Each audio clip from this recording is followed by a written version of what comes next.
This is Fancy Goldfish Care 101. There are a lot of different types of fancy goldfish, and I'm going to do my best to cover the specific needs of each one because they do vary slightly. The breed of fancy goldfish that you choose might affect how you decorate your tank, or it might affect what equipment you need to be able to take care of this goldfish. For example, telescope goldfish with the big eyes, they are very prone to pop eye and eye injuries, so you want to avoid sharp decorations at all cost. No sharp wood, no dragonstone, and things like that. If you get an Oranda, the one with the brain, which is called a wen, that wen will eventually need to be trimmed if it's covering their eyes or their mouth in any way. And that's just like trimming our hair or nails. They don't really feel it. Or you can just take them to the vet. Problem solved. Don't have to worry about it. With an Oranda, you would also need to be extra cautious about bacterial infections possibly developing in the wen because there are so many little crevices. I don't recommend the bubble cheek goldfish, or I think they're called like celestial goldfish. They are very prone to injuring those bubbles, and those bubbles cause them to be looking up all the time, which is inhumane, honestly. They can't even see in front of them to eat their freaking food.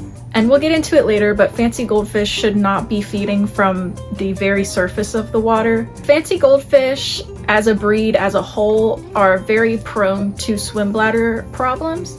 The swim bladder is what keeps them upright and stable, and it controls their buoyancy so they can go up and down. This is because they're selectively bred to have a short, round body, and as a result, their organs are a little bit squished in there. So, gotta be mindful and demure about the swim bladder, but we'll get into that more later. When you're setting up a tank, one of the most important things is the size of the tank itself. The general golden rule of thumb is 20 gallons per fancy goldfish. And they are social creatures, so you'll want to keep at least 2 at the bare minimum. This means a minimum of 40 gallons for fancy goldfish. But the bigger, the better. I promise you that. The more water volume you have, the less poop to water ratio, and you won't have to do as many water changes. Let's say you have 2 goldfish and your tank is this big. That's a lot of poop in this size tank. But if you have a big tank and you still have the same amount of poop, it's being diluted a lot and you don't have to do as many water changes. Also, the more water volume you have, the less prone the tank will be to fluctuating water parameters, which is stressful for fish. So their life will be easier, your life will be easier. It's a win-win. Also, when choosing a tank size, you'll want to keep in mind that some breeds do get bigger than others. Ranchus, who have a short stubby tail and no top fin, they're just a really nugget looking fella. They stay about 6 to 8 inches, while Orandas can grow 8 to 12 inches. So I probably wouldn't put an Oranda in a 40 gallon. But Ranchus, you could get away with 2 of them in a 40 gallon. Now let's talk about cycling the tank. You may have heard that cycling the tank means just letting it sit up and running with the filter going for a day or a few days. But that is not true at all. When you cycle a tank, you are letting beneficial bacteria build up in your filter media and in the substrate. They like to colonize on surfaces, and that beneficial bacteria takes the ammonia from your fish's poop, which is very toxic for them, and it converts the ammonia into nitrite, which is also very toxic for them. So there's more bacteria that takes the nitrite and converts it into nitrate, which is only toxic in high amounts. I know, it's confusing. It's terrible. It's not terrible, it's fine. So that was the nitrogen cycle. You know that now. Ammonia, nitrite, nitrate. Beautiful. But how do we do that? How do we get there? How do we cycle the tank? To start your cycle, you'll need a source of ammonia, because that's the first step of the cycle. So that means adding fish food in the tank every day until you reach your nitrates at the end of the cycle. Please don't use fish to start your cycle, especially if you're a beginner. It is very stressful for them. So you add your fish food in every day in the same amount and frequency that your goldfish will be eating. It's not as exact when you're cycling. Just put in a good pinch, a good plentiful pinch. And your goldfish will want to be eating 2 times every day. They don't have a stomach. It goes right through them. They get hungry very easily. That's why they're always begging for food. But while you're cycling the tank, you can just do once a day. It'll be okay. You don't need to do any water changes during the cycling process, but you do need to be testing your water to keep an eye on how far along in the cycle you are. You don't have to do this every day or even every week, because it will take a couple of weeks at least to cycle a tank as big as a goldfish tank. I recommend liquid testing kits. They're the most accurate, like the API Master Freshwater Test Kit. So once you have 0 ammonia, 0 nitrite, and up to 20 parts per million of nitrate, your tank is cycled. Congrats! You can use a bacterial starter to speed this process up. I've personally used Fluval Cycle and Seachem Stability in the past, and they worked pretty well for me. Also, during the cycling process, make sure that there is no chlorine in your water because chlorine kills beneficial bacteria. I really like Seachem Prime. That's my favorite dechlorinator. It removes chlorine, chloramines, and heavy metals, and it also detoxifies ammonia and nitrite. So that is like the top tier water conditioner in my opinion. This is also very useful to keep in mind when you're cleaning your filters because you do not want to kill your beneficial bacteria when you're rinsing it out in tap water. I highly recommend using old tank water instead, or if you need to, use a bucket of dechlorinated tap water to rinse your media out in. Let's talk about filtration. You want your filter to cycle through the entire volume of your tank water at least 10 times per hour. The amount of gallons per hour that your filter cycles through is known as GPH. So if you have a 50-gallon tank, you'll want a filter with a GPH of at least 100. I personally used 2 hang-on-the-back filters when I had goldfish, and it worked beautifully. I had the Fluval Aqua Clear hang-on-the-back filters. Canister filters are also really great. Both of these types of filters are very customizable. They provide opportunity for biological, chemical, and mechanical filtration. On the other hand, you have sponge filters, which are more beginner friendly, I'd say, and it's a 2-in-1, so you get a filter and you also get a bubbler in addition to that. If you're not using a sponge filter and you're using a hang on the back or a canister filter, I would highly recommend getting a bubbler in addition to those. That will agitate the surface of the water and allow for oxygen exchange and oxygenate the water for your goldfish. If you notice your goldfish gasping at the surface for air a lot, you might want to add some more surface agitation somehow, either by lowering your water level and letting your hang on the back filter pour in and bubble up a little bit more, or however you need to do that. You'll also want a heater, especially if you live somewhere cold. Even if you live somewhere warm, a heater will keep your water temperature stable because most of them have a built-in thermostat. So if your water gets too cold, then it'll heat it up. If it gets too hot, then it'll turn off. Goldfish are not tropical fish. They are somewhat cold water fish. I recommend keeping them at 70 to 78 degrees Fahrenheit. Any colder is going to slow down their digestion, which is not good for them because, as we talked about earlier, their organs are pretty squished and compressed in there, and we want to allow for as smooth as possible digestion for these fellas because they are problematic when it comes to the organs.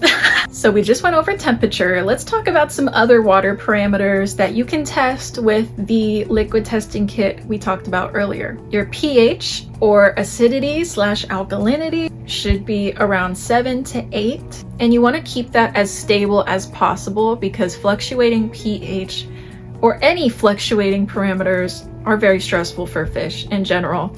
And stress in fish can weaken their immune system, which we do not want. We don't want our fishies getting sick. Your KH, or carbonate hardness, is your pH buffer and helps to keep your pH stable. So the higher the KH, the more stable the pH. JH stands for general hardness, which basically measures the amount of magnesium and calcium ions in your water. You want to keep your JH around 180 to 280 parts per million. Ammonia and nitrite, which we talked about earlier, are toxic, which means we want zero ammonia and nitrite. Nitrates, we want to keep under 20 parts per million because when you have too many nitrates, it can start to have negative effects on your fish. So what do you do when your nitrates go above 20? You can do a water change and manually remove it, or you can get some live plants who absorb nitrates. I highly recommend live plants for goldfish. It is a lifesaver, trust me. Goldfish are pooping machines. They dirty the water very, very quickly. If you've ever heard that about turtles, goldfish are like the turtles of the fish keeping community. Now, goldfish can destroy plants pretty easily, so it's important to be a little bit choosy about which plants you're using in your tank. I personally have used onion plant, aka Crinium calamastratum. I also had jungle val, cryptocoryne, anacris, anubias, hornwort. Those all withstood my goldfish's wrath. I had some pothos with the roots in the tank, and then the leaves were growing immersed. You want to make sure you keep those leaves away from your goldfish because they have calcium oxalates in them, which are toxic if consumed. Just like cats and dogs, don't want them eating pothos. Highly recommend it though because it sucks the nitrates out of goldfish tanks like nothing. Floating plants also suck the nitrates out really well. Water lettuce is a great one. It gets really big. It gets like bigger than my hand. And it has these big long roots that are pretty goldfish resistant. However, same thing as with the pothos, but a little bit different. The water lettuce has this fuzzy leaf, and those little fuzzy crystals on top are toxic for goldfish to consume, or any fish. Same thing as pothos. Another plant that I highly recommend for goldfish is a Marimo moss ball, if you can find any, because they've been infected with zebra mussels and they've been out of the trade for a while, but I have seen them starting to trickle back in. But that's great enrichment for your goldfish to push the moss ball around the bottom of the tank, so I highly recommend that. Now let's talk about substrate. Sand! That's the substrate. End of story. Moving on. Sand is the best possible substrate you can use for goldfish, especially if you're keeping live plants. They're going to be able to root in the sand very easily. Your goldfish can pick up the sand and spit it back out looking for food because that's what they like to do all day, and you don't have to worry about them choking on little pieces of gravel. Gravel is a huge choking hazard for goldfish. Please do not use gravel that will fit in your goldfish's mouth. If you want rocks on the bottom of your tank, I'd recommend getting some bigger river pebbles, like that are like this big, like for turtles, or just going for a bare bottom tank, but keep in mind that your goldfish will not have the enrichment of sifting through the substrate for food all day. So, sand, basically. Now let's talk about diet. Blanched vegetables are great for fancy goldfish and keeping their digestion in check. Peas specifically. You want to deshell the pea, boil the peas before feeding. Spinach, romaine lettuce, broccoli, zucchini, carrots, and green beans. These are all great vegetables for fancy goldfish. If you want to feed any other types of vegetables to your goldfish, please make sure you research it first to first of all make sure it's safe, and second of all learn how to prepare it for them so that they don't choke on any weird pieces of it. Frozen and live proteins like brine shrimp, plankton, krill, bloodworms, tubifex worms, mysis shrimp, blackworms, mosquito larvae, black soldier fly larvae. These are all great for goldfish. As far as pellets go, I highly recommend a sinking pellet.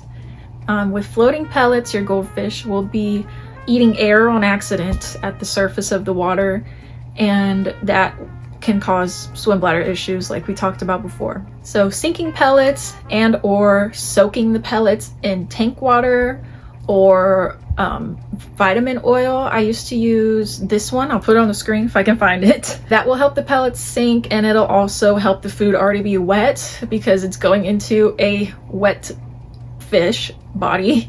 Same thing with flakes. Even though all flakes sit on the surface, if you take your pinch of flakes and just put it below the surface and they get soaked, they'll just start floating around under the water and your fish can eat them safely. Some other types of food I recommend are rapashi, seaweed, and there's these little tablets that stick to the glass, which is really fun to watch them eat. Just like any living creature on this earth, variety is very important when it comes to diet. So please do not just stick to 1 or 2 types of pellets. Please try to give them some vegetables to help their digestion and some protein, because they need protein. As far as lighting goes, you'll want a full spectrum LED for your live plants. You'll also just want a light in general for your goldfish if you don't have one, so they can have a day and night cycle. I highly recommend the Hygger full spectrum LED bar. It has a controller on the side where you can add a timer to turn it on and off. I'll have that linked below in the description for you, and I also have a coupon code. Some other things I recommend that you have on hand are a fish net, just in case you ever need to remove your goldfish to do a medicine bath or anything like that. And having some medicine already on hand before your goldfish gets sick can be a lifesaver. Sometimes the store doesn't have the exact medicine that you need, so you need to order it online, and having your medicine already on hand can save you from having to wait on shipping, and it can save your goldfish. Obviously, I recommend doing some research on common aquarium illnesses and how to prevent and treat them, and also the associated behaviors and symptoms that you can look out for. The top 3 for goldfish, I would say, are swim bladder disorders, dropsy, and ick. I used to have Paracleanse, Canaplex, Metroplex, and a few other medicines on hand, and I did end up having to use some. Aquarium salt is also an amazing thing to have on hand, as well as Epsom salt, which is used for dropsy. All right, let's talk about some fun stuff, because we don't want to talk about sickness. Enrichment. Yes, enrichment for fish, yes. Hand feeding your goldfish. Fun for them, fun for us. Win-win. Veggie clips stick to the side of the glass. You can clip a piece of spinach in there for your goldfish to feed off of. Put it in a different spot every night. Boom. Enriched. Enriched life right there. Ping pong balls. Floating ping pong balls on the surface of the water every now and then for them to push around. As long as it's aquarium safe material. I don't know what ping pong balls are made of. Marimo moss balls, like we talked about before. Sand substrate, like we talked about before. Live food, also previously mentioned. A laser pointer. Now, I don't think I ever tried this with my goldfish when I had them, but I have tried it with my bettas, and they love it. They chase it around like a cat. An expo marker to draw on the outside of the glass with. Sometimes they'll follow that around or just watch you do it. Like, what are you doing? But it's enriching. Boom, enrichment. There's also products that people make on Etsy for fish with 3D printers and stuff. I don't know if there's any tunnels or anything like that big enough for goldfish. I know there's like hoops. You can train them to go through hoops and stuff. Yeah, that's Goldfish Care 101. I feel like I'm missing something. I probably am. So please let me know in the comments if there's anything you'd like to add to this care list. I've also linked Luke's Goldie's care guide down below in the description if you want to check that out. That man knows what he's doing, let me tell you. Thanks for watching this video. Thanks for caring about your fish enough to watch it all the way through. Pat yourself on the back, please. Why not? Yes. Thanks for watching. Peace and love. You want your filter to be able to cycle the entirety of your tank water within 10 times. What the fuck?